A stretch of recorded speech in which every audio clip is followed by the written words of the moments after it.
Welcome to Mind Over Matter, the podcast where we challenge the idea that it's never too late to chase fulfillment, make a change, and create a life that excites us.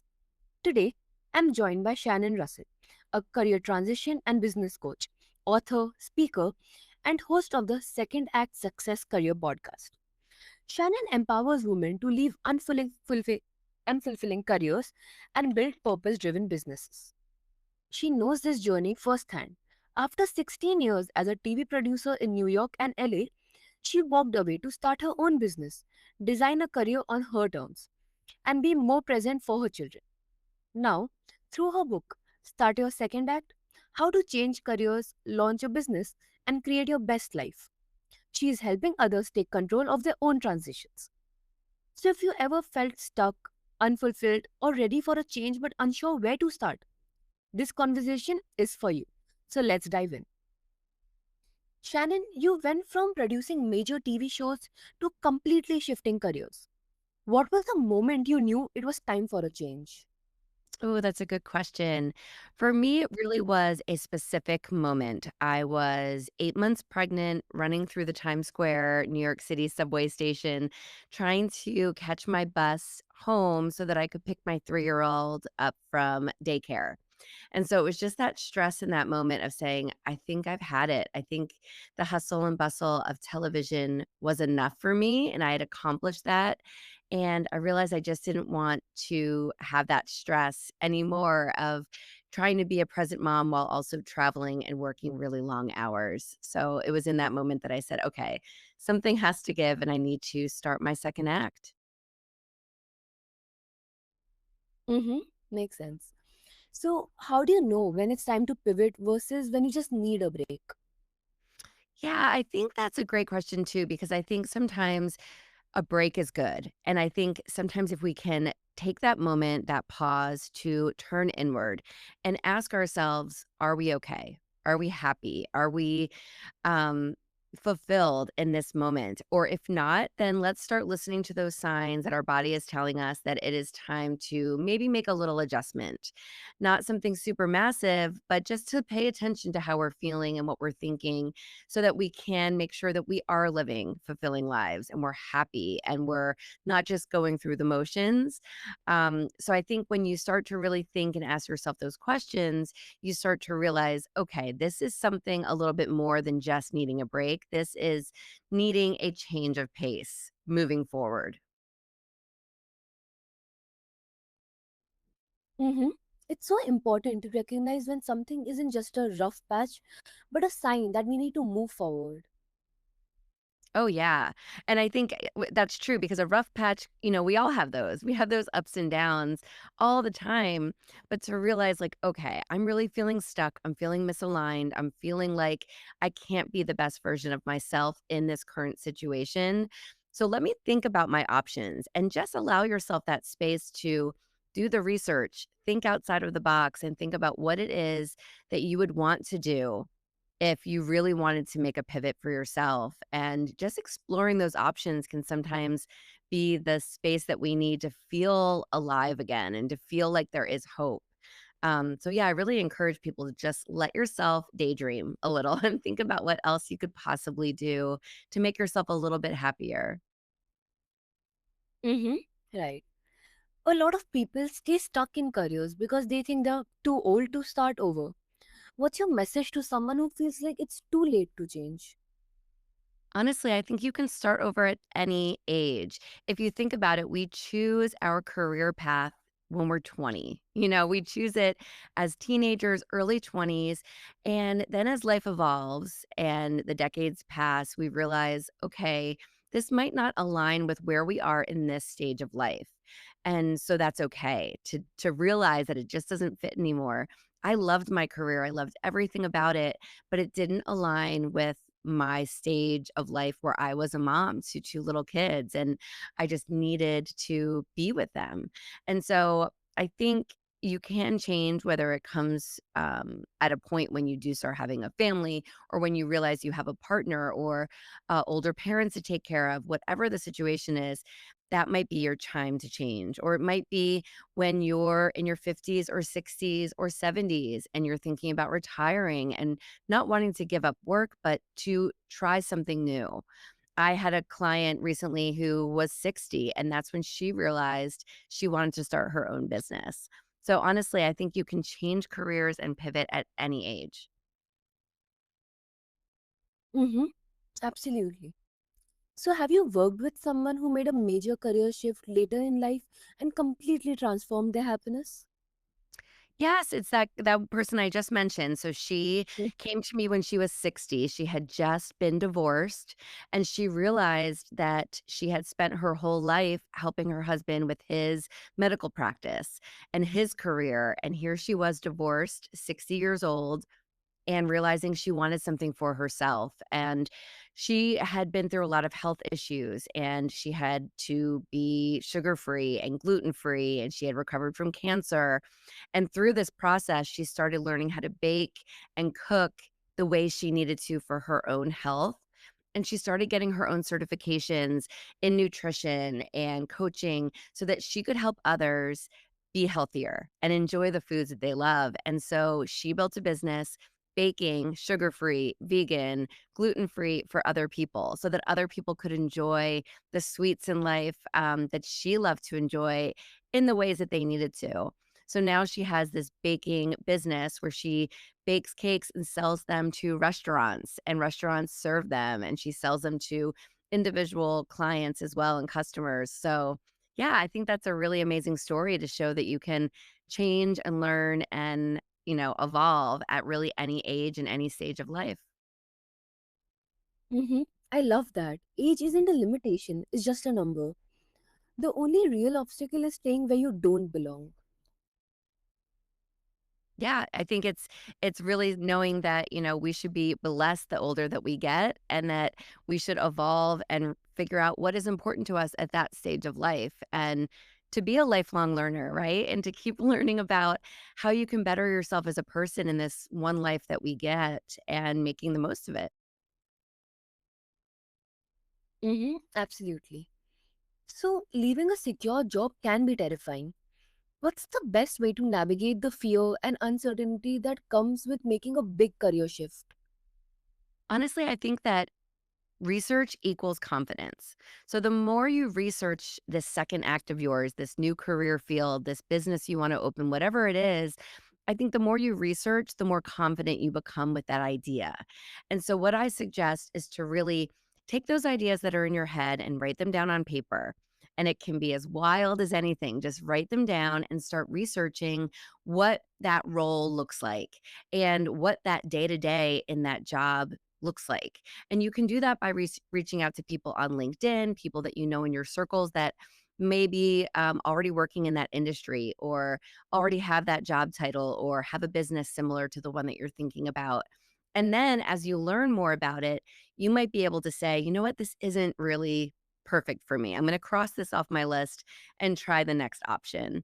So the more you do that research, the more confident you will be that you can progress and move forward. And I think that confidence will start showing to those around you because sometimes we have naysayers or people who are scared for us to make a change.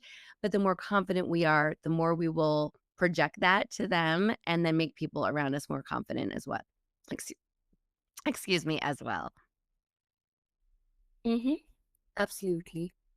So, how do you help people build a realistic exit strategy so they feel prepared and not just impulsive?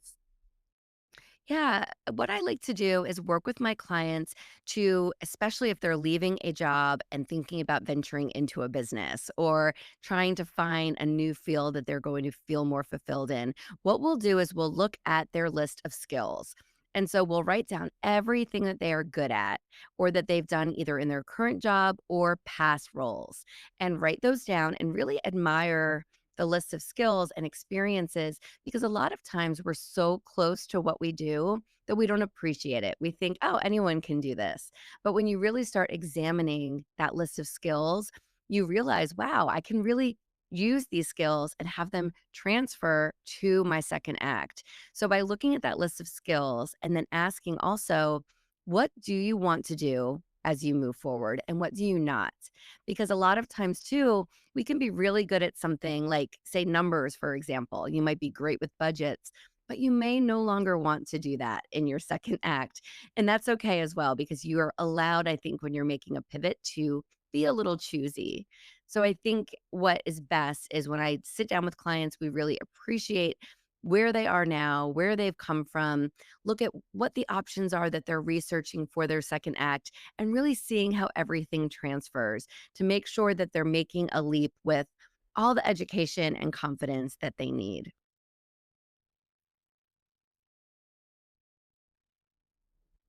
Mm-hmm. That's such a powerful takeaway. Big changes don't have to be reckless. With the right plan, they can be empowering. Oh yeah, I think they are empowering and you can get excited as you start thinking about what your next plan might be and excited to try it.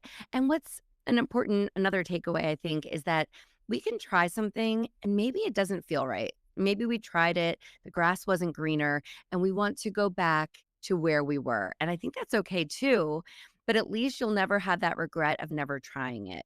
So at least by dabbling it and knowing that you are still that person that you've always been and you can still have the skills and experience to go back to that role if you want to. It's just about leaving with that plan in place and not burning a bridge that I think are extremely important as you move forward in your career. Mm-hmm. Absolutely. So, you now help women transition from corporate jobs to entrepreneurship. What's the biggest mind shift required to go from employee to business owner? It's that career identity piece, I think. I think it's, thinking, "Oh, well, everyone knows me as XYZ. Everyone knows me for doing this. How are they going to see me when I change to open a business?" And so it's realizing, again, that we are taking the skills and experience from that first act, from whatever your current role is, you're taking that with you. And really, your identity is who you are as a person. So I do another exercise with clients sometimes where we write down all of the titles that we hold in life. And it might be friend, neighbor, daughter, partner, but you write them down and you say, wow, I'm really so much more than I give myself credit for. And my career is just one part of my identity. So I think a lot of times women struggle with that identity piece. But once they realize and get past that mindset shift, that they really are taking that role and that experience with them, and they're adding on to their lifelong resume, right? They're just adding more to what they're moving into. And there also is that fear piece, that fear of disrupting their life and the status quo that sometimes I think holds women back as well, is that they don't want to be that disruption to their family and they want to have that control, and that's where that research comes in and that confidence to say, I'm taking these skills, I'm building this business, and I know I'm going to be successful because this is what I want to make myself happy in this stage of my life. Mm-hmm. Makes sense. So, what's one small action someone can take today if they're thinking about starting their own business? I say write down 2 to 3 ideas. What are you thinking of? Is it a business? Is it a franchise business? Is it service based? Is it just changing to a new career altogether? Is it volunteering full time, writing a book, whatever that idea that's been in the back of your mind for so long and that voice is whispering to you, listen to it, write it down, and then just spend even 15 minutes today researching one of those ideas. And it can be just Googling what other people who own a similar business have to say online, or asking someone who is in your network on LinkedIn or Facebook or Instagram for a few minutes to talk to them and ask them questions about their business. And I think it's just as you learn more about this idea that's in your head, it either becomes more realistic or less so. And so, again, if you can cross it off your list because it really doesn't align the more that you research, that's a good thing too. But then at least you are doing that exercise and you're learning more about it and it's putting your mind to rest. It's either going to put it to rest that you're crossing it off your list and you're not going to pursue it, or you're going to get extra excited to dive in and learn even more about that option. But I think if you can just give yourself a few minutes today, maybe you put it in your calendar for once a week, or every weekend, and give yourself 15 minutes, 30 minutes to just dive in and research. That's a perfect way to start thinking about your second act options.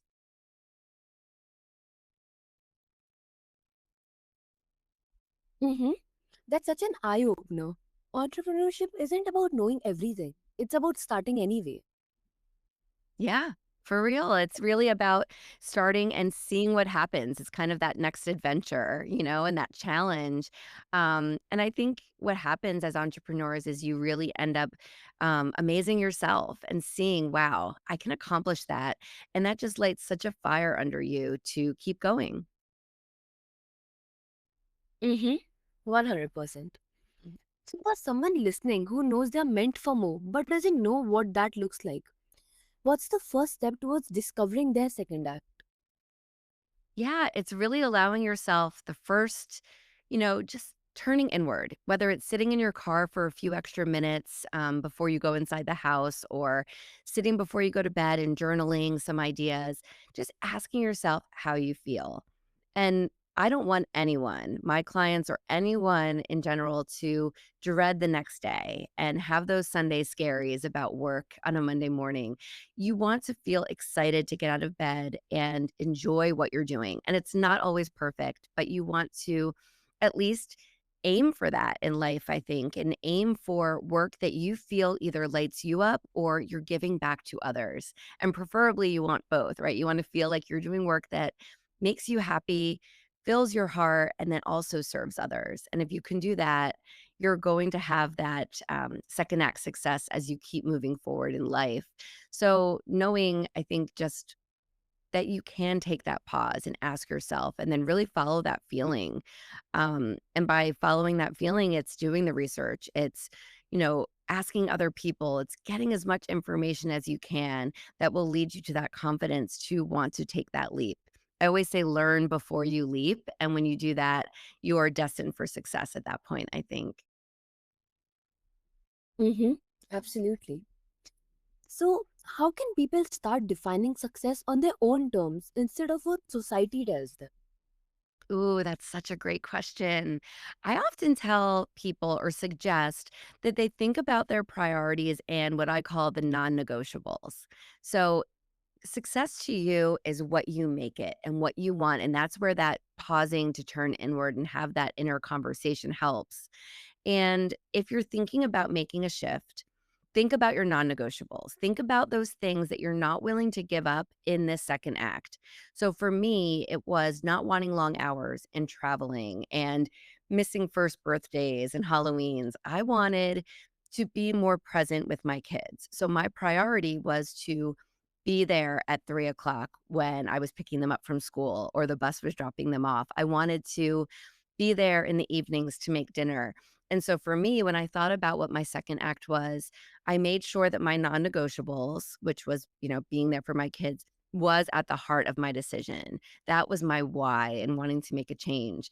So I think for anyone listening to think about your non-negotiables, think about those priorities and let that why follow you. And I'm sorry, lead you into your second act because you don't want to make a decision, jump into a new situation, and without your why being aligned, because you might end up finding yourself in the same situation you're in now, unhappy just in a new role. And you don't want that. So, really focus on what's important to you at this stage of your life and plot your next act in that way with that why and those priorities and those non negotiables at the heart of it. Mm-hmm. That's the key. Success isn't a destination, it's about creating a career and life that feels right to you. Absolutely. That's what it's all about, right? That's what we all hope for. And it's definitely not easy either way, whether you're working for someone else or working for yourself, but it's taking back that control and really making the most of this life that we have so we have no regrets at the end of the day. Mm-hmm. Absolutely. So, Shannon, this conversation has been so inspiring. You have shown us that starting over isn't going back to square one. It's about stepping into something even better. Thank you. Yes, that's my goal. That is my goal, and even with my book, Start Your Second Act, it really is everything that I teach, and it has success stories in there, not just my story of transitioning outside of television into entrepreneurship, but other women who have made that leap because I want readers to be able to see, "Oh, if she can do it, I can do it," and have the tools and that inspiration to figure out their next act and plan and move forward. So, yeah, that's my goal. That's amazing. And to our listeners, if you're feeling the pull for change, listen to it. Your second ad is waiting for you. You can connect with Shannon and learn more about her work and check out her book, Start Your Second Act. Remember, it's never too late to rewrite your story. Your best chapter might still be ahead of you. Until next time, trust the process and produce your best life.